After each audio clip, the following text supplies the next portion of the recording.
حضرت ابو درداء رضی اللہ تعالیٰ عنہ روایت کرتے ہیں کہ آپ صلی اللہ علیہ وسلم نے فرمایا رزق انسان کو ایسے تلاش کرتا ہے جس طرح اس کو اس کی موت تلاش کرتی ہے۔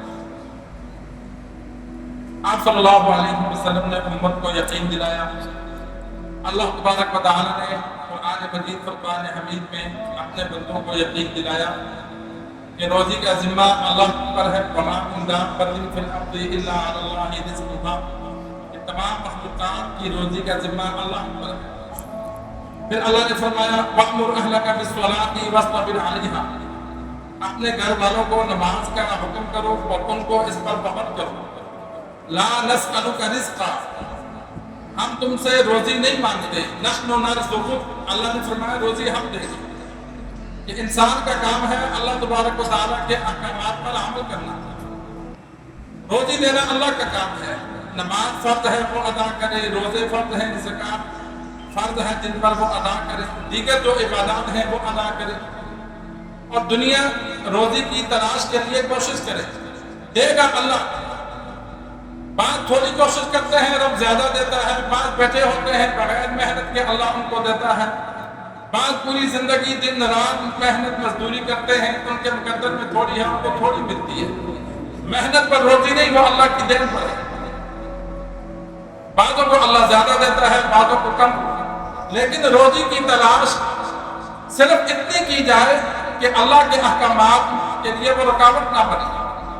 اگر روزی کی تلاش میں نماز چھوڑتا ہے، روزی کی تلاش میں محنت میں روزہ چھوڑتا ہے تو بندہ گناہگار ہے۔ قیامت والے دن اللہ فرمائے گا کہ تو نماز پڑھتا، روزہ رکھتا، میں روزی نہ دیتا تو پھر بات کرتا۔ انسان عبادت کرے تو روزی اللہ پوری کرتا ہے، اور یہ ہماری کوشش یہ ہوتی ہے کہ چند دن ہم کوشش کرتے ہیں نیک بن کر کہ پھر دیکھتے ہیں اللہ کی مدد آئے نہ آئے۔ ایسا نہیں ہوتا۔ اللہ کی مدد کے لیے مسلسل عبادت کرنی پڑتی ہے۔ جب اللہ نیت دیکھتا ہے کہ اس بندے نے میں روزی دوں نہ دوں، مدد کروں نہ کروں، اس نے عبادت کرنی ہے، پھر اللہ اپنی مدد کے دروازے کھولتا ہے۔ انبیاء کرام نے دنیا میں جب محنت کی تو پہلے دن سے اللہ نے کامیابی نہیں دی، انہوں نے تکلیفیں برداشت کی، مشقتیں برداشت کی، پھر اللہ تبارک و تعالیٰ نے ان پر مدد کے دروازے کھولے۔ آپ صلی اللہ علیہ وسلم نے 13 سال مکہ میں تکلیفیں برداشت کی، ہجرت کر کے مدینہ آئے، پھر اللہ نے فتوحات کے دروازے کھول دیے۔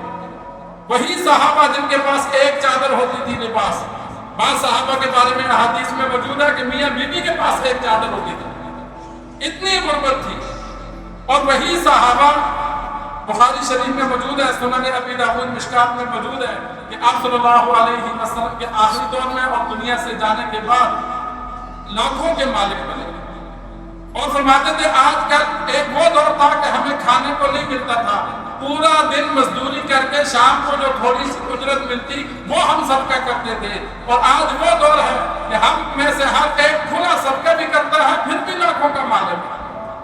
پاکستانی لاکھوں نہیں، وہ لاکھوں ریال، لاکھوں درہم، 500 درہم اس وقت 4 لاکھ روپے بنتا ہے۔ اب 500 درہم جب 4 لاکھ روپے بنتا ہے تو پھر لاکھ درہموں میں تو وہ کہاں جائیں گے، اربوں میں بات جاتی ہے۔ زبیر رضی اللہ تعالیٰ عنہ کی جب وراثت تقسیم ہوئی تو 4 کروڑ درہم کے وہ مالک تھے، 4 کروڑ درہم، اربوں سے بھی کئی ارب سے زیادہ۔ تو یہ اللہ تبارک و تعالیٰ کی ذات ہے۔ پہلے انسان پہ اللہ تبارک و تعالیٰ کی جانب سے مشقت آتی ہے، لیکن وہ جب دین پر چلتا رہتا ہے پھر اللہ اس کے لیے دنیا کے دروازے کھول دیتا ہے، مدد کے دروازے کھول دیتا ہے۔ یہاں بھی آپ صلی اللہ علیہ وسلم نے فرمایا جس کے مقدر میں جو روزی ہے جب تک مکمل نہیں استعمال کرے گا دنیا سے نہیں جائے گا۔ جس طرح موت انسان کے لیے مقرر ہے کہ وہ بھاگ نہیں سکتا، جہاں موت ہے وہ آ کے رہے گی، اسی طرح جو روزی اس کے مقدر میں ہے وہ چھوڑ کے نہیں جائے گا، وہ اپنی ساری روزی استعمال کر کے پھر جائے گا۔ جہاں جہاں رزق مقدر ہے انسان کو اللہ کما کے وہاں لے جاتا ہے، وہ انسان اپنا رزق کھاتا ہے، ختم کرتا ہے، استعمال کرتا ہے، جب سارا مکمل ہوگا پھر دنیا سے جائے گا۔ تو رزق کے بارے میں انسان زیادہ ٹینشن نہ لے، ٹینشن لے عبادت کے لیے۔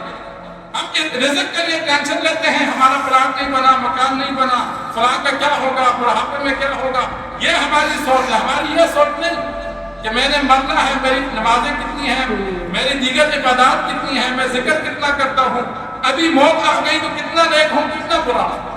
ہماری فکر یہ ہونی چاہیے کہ ہم اپنے آپ کو نیکیاں اور برائیوں کو دیکھیں۔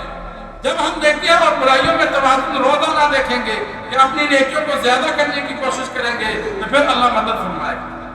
اللہ سے دعا ہے اللہ ہمیں دین سیکھ کر سمجھ کر عمل کرنے کی توفیق عطا فرمائے۔